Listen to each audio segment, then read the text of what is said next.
विद्यार्थी लोग 12वीं के लेसन 2 पुष्पी पादपों में लैंगिक जन्म से संबंधित आज पार्ट 2 में हम लोग कुछ लघु त्रिय का अध्ययन करेंगे।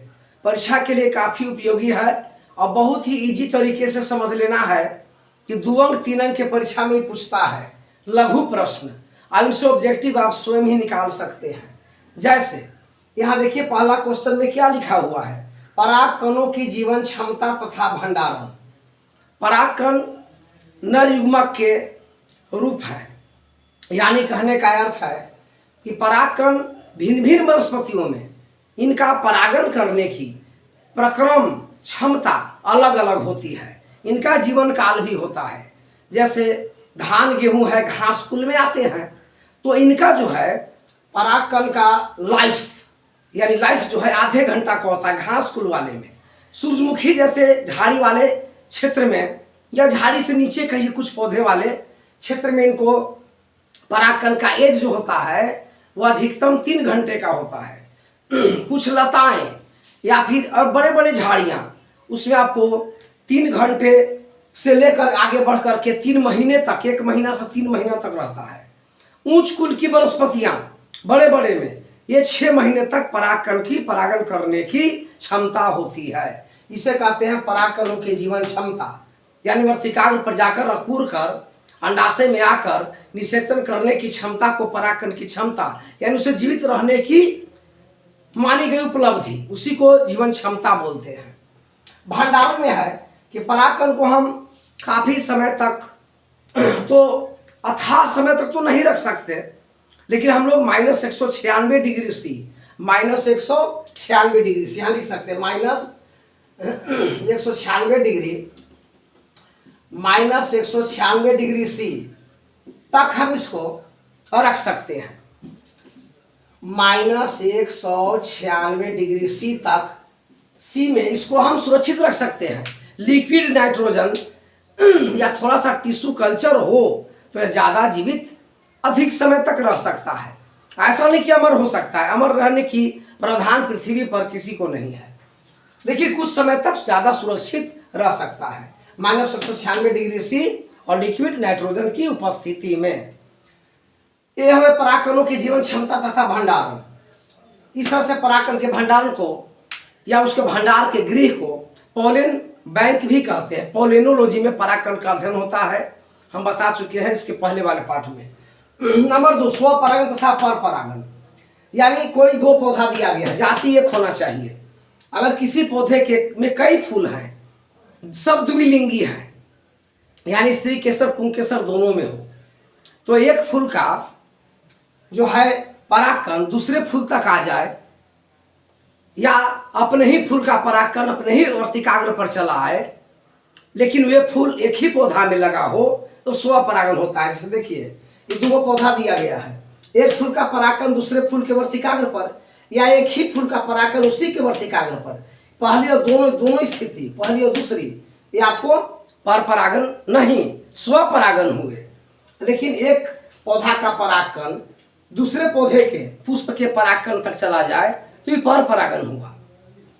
आप समझ गए, यानी 2 एक ही जाति का पौधा होना चाहिए, अलग अलग 2 पुष्प हैं, पौधे हैं उनमें पुष्प लगे हुए हैं, तो एक ही पुष्प के बीच परागण हो, या फिर एक ही पौधा में कई फूल हैं उनके बीच परागण हो तो स्व हो गया। और एक पौधा का पुष्प का परागकण दूसरे पौधे के पुष्प के वर्तिकाग्र पर चल जाए तो परपरागण हुआ। इस तरीके से यह स्वपरागण तथा परपरागण माने गए हैं। परपरागण के लिए माध्यम का होना जरूरी है, जैसा कि कीट द्वारा परागण भी होता है। परागकणों को पैर पंख अपना होता नहीं, कीट द्वारा सट के जाते हैं दूसरे फूल के वर्तिकाग्र तक, तो एंटोमोफिली, हवा दाकर परागकण उड़ के जाए तो एनीमोफिली, जानवर द्वारा परागकण उड़ के जाए तो जियोफिली, पक्षी द्वारा परागकण उड़ के जाए तो ऑर्निथोफिली, रात्रि के पक्षी द्वारा उड़ के परागकण जाए तो काइरेप्टोफिली, जल द्वारा बह के जाए तो हाइड्रोफिली। ये सब परागण के माध्यम कहलाते हैं, एक एक अंक में याद रखना है। इस प्रकार से स्वपरागण से जाति नहीं बदलती, परपरागण से जाति बदल जाती है और एक हाइब्रिड बन सकता है। नंबर 3 अनुन्मिलक क्लिस्टोगेमी परागण, जैसे कनकौआ मूंगफली, ऐसे पौधे में होता यह है कि इनके पुष्प बिखरते ही नहीं, पूरा अंदर से ढके हुए रहते हैं। अंदर ही अंदर परागकण स्फुटित हो जाता है और वे द्विलिंगी होते हैं और इनका परागकण अंदर ही अंदर वर्तिकाग्र पर चला जाता है। बाहर निकलने के लिए मुंह जो है उनका ज्वाइंट होता है, यानी फूटता नहीं है, तो अंदर ही अंदर स्व परागण कर लेते हैं। जैसे कनकौआ और मूंगफली, इसे हम अनुन्मील्य या क्लिस्टोगेमी परागण कहते हैं। उसी प्रकार से समकाल पक्वता, भिन्न काल पक्वता, यानी किसी भी स्व परागण करने वाले जो पुष्प हैं उनके वर्तिकाग्र और परागकोश, वर्तिकाग्र और परागकोश एक ही टाइम में दोनों तैयार हो जाते हैं, परिपक्व हो जाते हैं, तो इसे समकाल पक्वता कहते हैं। लेकिन अगर परागकण पहले परिपक्व हो और स्त्री केसर बाद में, या स्त्री केसर पहले परिपक्व हो, परागकोश बाद में, यानी जयांग और पुमंग की बात करते हैं, तो जयांग तैयार है तो पुमंग नहीं, पुमंग तैयार है तो जयांग नहीं।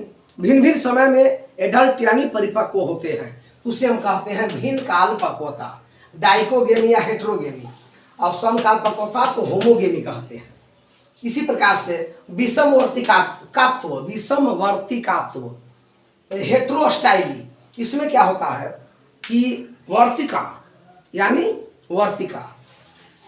वर्तिका जो है और पराग कोश के रचना, लंबाई, आकार भिन्न भिन्न होते हैं। जैसे मटर में देखो, यहाँ पर मान लिया कि पुष्प है, तो उसमें एक का देखिए यहाँ पर वर्तिकाग्र कितना लंबा हो गया, वर्तिका और वर्तिकाग्र मिलकर इसको पी नाइट कहेंगे, और नीचे परागकोश छोटे रह गए। यहाँ परागकोश ऊपर हो गए और वर्तिकाग्र छोटा हो गया, तो वर्तिकाग्र का छोटा होना थ्रोमाइड, वर्तिकाग्र का बड़ा होना पी नाइट कहलाता है।